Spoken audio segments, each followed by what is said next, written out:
আল্লাহর রাসূল সাল্লাল্লাহু আলাইহি ওয়াসাল্লাম সুন্দর ছিলেন না অসুন্দর ছিলেন? সবাই বলতে হবে সুন্দর ছিল না অসুন্দর ছিল? মানুষ কি সুন্দর না অসুন্দর? মানুষের কাজগুলো সুন্দর হবে না অসুন্দর হবে?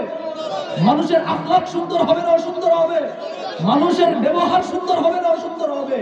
এই সুন্দর জিনিসটাই মুহাম্মদুর রাসূলুল্লাহ সাল্লাল্লাহু আলাইহি ওয়াসাল্লাম শিক্ষা দিয়েছেন। আর এই সুন্দর জিনিসগুলাই এই মাহফিলে আলেমরা বয়ান করবেন, আর আপনারা শিখতে প্রস্তুত আছেন তো ইনশাআল্লাহ? মানুষ সুন্দর, মানুষ সুন্দর, কত সুন্দর মানুষ। এই সুন্দর বোঝানোর জন্য আল্লাহ তাআলা সূরা ৩-এ ৪টা কথা পেয়েছেন। বলেন কয়টা কথা? আল্লাহ তাআলা ৪টা কসম খাওয়ার পরে মানুষ সুন্দর কথাটা বলতেছেন। আল্লাহ তাআলা বলেন ওয়াত-তিনি ওয়াজ-যাইতুন ওয়া তুরি সিনিনা ওয়া হাদাল বালাদিল আমিন লাকাদ খালাকনাল ইনসানা ফি আহসানি তাকওয়িম সুম্মা রাদাদনাহু আসফালা সাফিলিন। আল্লাহ রাব্বুল আলামিন সূরা ৩-এ ঘোষণা দেন, মানুষ ভালো করে শুনো। ওয়াত-তিন, আল্লাহ রাব্বুল আলামিন বলেন আমি তিনের কসম খাইলাম। ওয়া তুরি সিনিন ওয়াজ-যাইতুন, আমি আল্লাহ যাইতুনের কসম খাইলাম। ওয়া তুরি সিনিন, এবং তুরে সাইনার কসম খাইলাম। ওয়া হাদাল বালাদিল আমিন, এবং এই নিরাপদ শহর মক্কার কসম খাইলাম। ৪টা কসম আল্লাহ রাব্বুল আলামিন খেয়েছেন। বলেন কয়টা কসম খাইছে? ৪টা কসম খায়া আল্লাহ রাব্বুল আলামিন এবার বলে শোনো মানুষ, লাকাদ খালাকনাল ইনসানা ফি আহসানি তাকওয়িম। এবার আল্লাহ তাকিদ দিয়া বলেন ৪টা কসম খাইছেন, কসম খাওয়ার কোনো প্রয়োজন নাই। এরপরে আল্লাহ রাব্বুল আলামিন ৪টা কসম খায়া আরেকটা তাকিদ দিয়া বলেন লাকাদ খালাকনাল ইনসানা ফি আহসানি তাকওয়িম। ও মানুষ, লাকাদ খালাকনাল, আল্লাহ বলেন লাকাদ খালাকনাল, আমি অবশ্যই অবশ্যই লাকাদ খালাকনাল ইনসানা ফি আহসানি তাকওয়িম। আমি আল্লাহ দুনিয়ার মধ্যে যত প্রাণী তৈরি করেছি, সৃষ্টি করেছি, তার মধ্যে সবচেয়ে সুন্দর, সবচেয়ে স্ট্রাকচারওয়ালা, সবচেয়ে সুন্দর অবয়বে আমি রব্বুল আলামিন মানুষ তৈরি করেছি। সুবহানাল্লাহ। আল্লাহ রব্বুল আলামিন মানুষ তৈরি করেছেন সবচেয়ে সুন্দর। সুতরাং এই সুন্দর মানুষগুলা, সবচেয়ে সুন্দর মানুষ মুহাম্মদুর রাসূলুল্লাহ সাল্লাল্লাহু আলাইহি ওয়াসাল্লামের অনুসরণ করবে। আমরা জানি, সবাই জানে যে সবচেয়ে সুন্দর ছিল ইউসুফ আলাইহিস সালাতু ওয়াস সালাম, তাই না? আমাদের নবীজি বলেন হযরত ইউসুফ আলাইহিস সালাতু ওয়াস সালাম কত সুন্দর ছিল। আমাদের নবীজি বলেন কদ উতিয়া শাতরুল হুসন। আল্লাহ তাআলা হযরত ইউসুফ আলাইহিস সালাতু ওয়াস সালামকে সৌন্দর্যের অর্ধেকটা দান করেছিলেন। সবাই প্রাণ থেকে বলেন সুবহানাল্লাহ। অর্ধেকটা সৌন্দর্য দান করেছিল ইউসুফকে। আম্মা জান আয়েশা বলেন অর্ধেকটা সৌন্দর্য দেখে মক্কা মিশরের নবীরা তাদের হাত কর্তন করেছিল। আল্লাহর কোরআন বলেন ওয়াকাত্তানা আইদিয়াহুন্না ওয়া কুলনা হাশা লিল্লাহ মা হাদা বাশার ইন হাদা ইল্লা মালাকুন কারীম। আল্লাহর কোরআন বলেন যখন ইউসুফ আলাইহিস সালাতু ওয়াস সালাম মক্কার মিশরের নবীরা দেখলো, দেখার সাথে সাথে তারা তাদের ফল কাটার বদলা তাদের হাত কর্তন করেছিল। হাত কর্তন করে তারা এই কথা বলতেছিল মা হাদা বাশার, এত সুন্দর ইউসুফ, মা হাদা বাশার, এটা কোনো মানুষ নয়, ইন হাদা ইল্লা মালাকুন কারীম, বরং এটা একটা ফেরেশতা। শুধু তাই নয়, এটা একটা সম্মানিত ফেরেশতা। হযরত ইউসুফ আলাইহিস সালাতু ওয়াস সালামের সৌন্দর্য দেখে বলতেছেন মিশরের রমণীরা বলতেছে এটা কোনো মানুষ নয়, এটা আল্লাহর পক্ষ থেকে একটা ফেরেশতা। আম্মা জান আয়েশা রাদিয়াল্লাহু তাআলা আনহা বলেন, ও মানুষ শুনো, হযরতে ইউসুফ আলাইহিস সালাতু ওয়াস সালামের সৌন্দর্য দেখে মিশরের রমণীরা হাত কর্তন করেছিল। মদিনার মক্কার মানুষগুলা যদি আমার রাসূলের আসল চেহারা দেখত, এরা নিজের কলিজা ছিঁড়ে আল্লাহর রাসূলের সামনে বিসর্জন দিত। এরা যদি আমার রাসূলের চেহারা, আসল চেহারা দেখত, এরা প্রত্যেক রমণীরা নিজেদের কলিজা ছিঁড়ে আমার রাসূলের সামনে বিসর্জন দিত। এমন একজন সুন্দর রাসূল পাইলাম। আম্মা জান আয়েশা আর সুন্দর করে বলেন, লানা শামসুন ওয়ালিল আফাকি শামসুন, লানা শামসুন ওয়ালিল আফাকি শামসুন, শামসি খায়রুম মিনাশ শামসিস সামা, ইন্নাশ শামসা তাতলিউ বা'দাল ফাজরি ওয়া শামসি তালিউন বা'দাল ইশা। ও দুনিয়ার মানুষ, ভালো করে শুনো, তোমাদের একটা সূর্য আছে, আমাদেরও একটা সূর্য আছে, তবে আমার সূর্যটা, আমাদের সূর্যটা তোমাদের উদিত আকাশে উদিত সূর্যের চাইতেও অধিক উত্তম। সুবহানাল্লাহ। তোমাদের সূর্যের চাইতেও আমার ঘরে উদিত সূর্যটা বেশি উত্তম। তোমাদের সূর্য উদিত হয় প্রতিদিন ফজরের নামাজের পর, পার্থক্য হলো এই, আমার সূর্যটা উদিত হয় এশারের নামাজের পরে। সুবহানাল্লাহ। আম্মা জান আয়েশা বলেন, আমার কথা না, হুজুররা এনে বসে বসে গল্প গুজব করে, না না এরকম না। আম্মা জান আয়েশা রাদিয়াল্লাহু তাআলা আনহা বলেন, তোমাদের সূর্যটা তো ফজরের নামাজের পর উদিত হয়, আর আমার সূর্যটা প্রতিদিন ফজরের নামাজ, ইশার নামাজের পর উদিত হয়। এক কবিতা আরো সুন্দর করে বলেন, আমি বুঝাইতে চাইতেছি, ভালো করে বুঝেন। আল্লাহর রাসূল সুন্দর, মানুষও সুন্দর, সুন্দর মানুষগুলা সুন্দরের অনুসরণ করবে, পাশ্চাত্যবাদীদের অনুসরণ করবে না, যারা নিজের সুন্দর চেহারাটার মধ্যে টেটু এঁকে আরো অসুন্দর বানায়া ফেলে। ঠিক কিনা? সুন্দর চেহারা, খুব চোরাত, খুব চোরাত, খুব সুন্দর, কিন্তু এদের কাছে এত সুন্দরটা ভালো লাগে না, টেটু আগে মাথার কাজে অন্যরকম করে দেয়। আসলে বাস্তবিক পক্ষে এই সুন্দরটা প্রকৃত সুন্দর। যদি অনুসরণ করতে চায় তাকে অনুসরণ করবে। যদি অনুসরণ করতে হয় মদিনাওয়ালা মুহাম্মদুর রাসূলুল্লাহকে অনুসরণ করো। যদি অনুসরণ করতেই হয় ইয়ারে নবী মুহাম্মদুর রাসূলুল্লাহকে অনুসরণ করো, যেই রাসূল তোমাদের জন্য না খায়া খন্দক করেন, যেই রাসূল না খায়া তোমাদের চিন্তা করেন, যেই রাসূল না খায়া পেটে পাথর বাইদা আপনাদের চিন্তা করে খন্দক খনন করবে, মক্কার কাফেরদের থেকে নিজেদের আত্মকে, নিজেদেরকে বাঁচানোর জন্য খন্দক খনন করবেন, পরিখা খনন করবেন।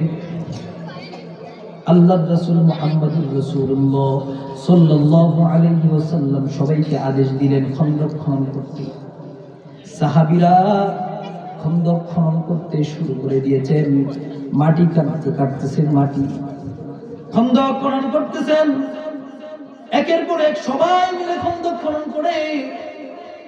যখন খন্দক খনন করতেছে, খাবারের জন্য কিছু নাই, সাহাবীরা ক্ষুধার্ত, পেটের মধ্যে পাথর বাঁধে যাতে ক্ষুধাটা হালকা মনে হয়, পেটে পাথর, ক্ষুধাটা যেন হালকা মনে হয়। নবীজির সাহাবীরা খুব কষ্ট পাইতেছেন, খাবার নাই, ঘরে মশাল জ্বলে না, পেটের মধ্যে কোনো খাবার নাই, সাহাবীরা খুব কষ্ট করতেছে। আল্লাহর রাসূল বলছে কাজ করতে হবে। নবীজি সরকারে দু আলম মুহাম্মদুর রাসূলুল্লাহ কষ্ট করতেছে। সাহাবীরা বিশ্বনবী মুহাম্মদুর রাসূলুল্লাহ সাল্লাল্লাহু আলাইহি ওয়াসাল্লামের কাছে গিয়ে বলে, ও রাসূল, আপনি দেখতেই পারতেছেন আমরা কি অবস্থাতে আছি, পাথর বাঁধছি, পেটে ক্ষুধা, খাবার নাই, পেটে ক্ষুধা, খাবার নাই। রাসূল কিছু জিনিসের ব্যবস্থা করতে পারবেন যার কারণে আমাদের ক্ষুধা চলে যাবে। আপনারা আমার নবী সরকারে তো আলম মুহাম্মদুর রাসূলুল্লাহ সাল্লাল্লাহু আলাইহি ওয়াসাল্লাম জোর করে কাঁদতেছেন আর সাহাবীদেরকে বলে, ওরে আমার সাহাবীরা দেখো, তোমরা খিদার কারণে একটা পাথর বাঁধছো, আর আমি নবী খিদার কারণে দুইটা পাথর বেঁধেছি। সুবহানাল্লাহ!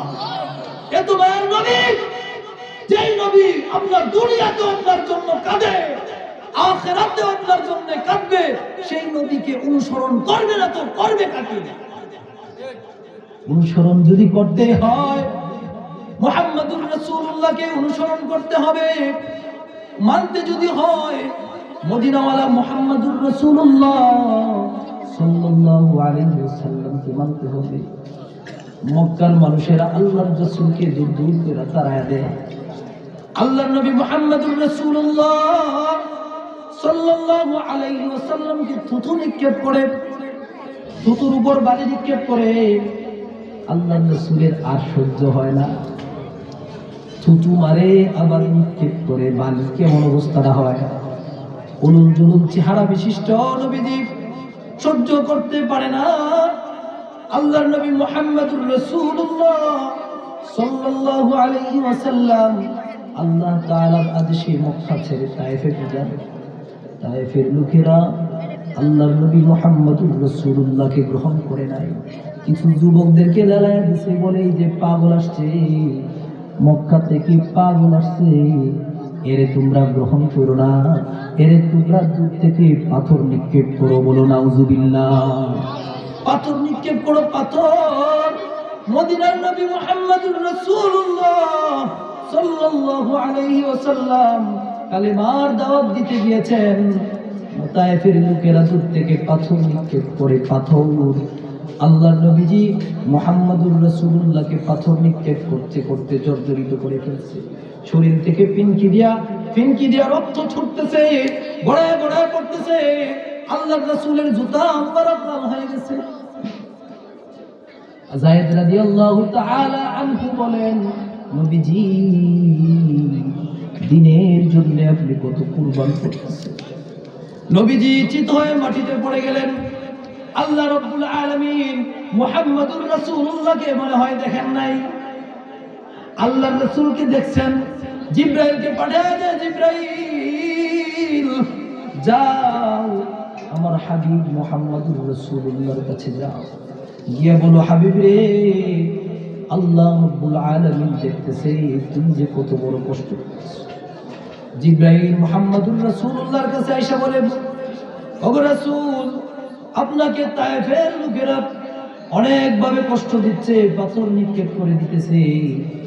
আপনি যদি বলেন আল্লাহ তাআলা আমাকে আদেশ দিয়ে পাঠাইছে, মক্কার দুই পার্শ্বে, এই তায়েফের পার্শ্বে যে দুইটা বড় পাহাড় আছে, এই পাহাড়ের মাধ্যমে এমন বর্ষা দিব যার কারণে একটা পিপিলিকাও বাঁচতে পারবে না। সুবহানাল্লাহ!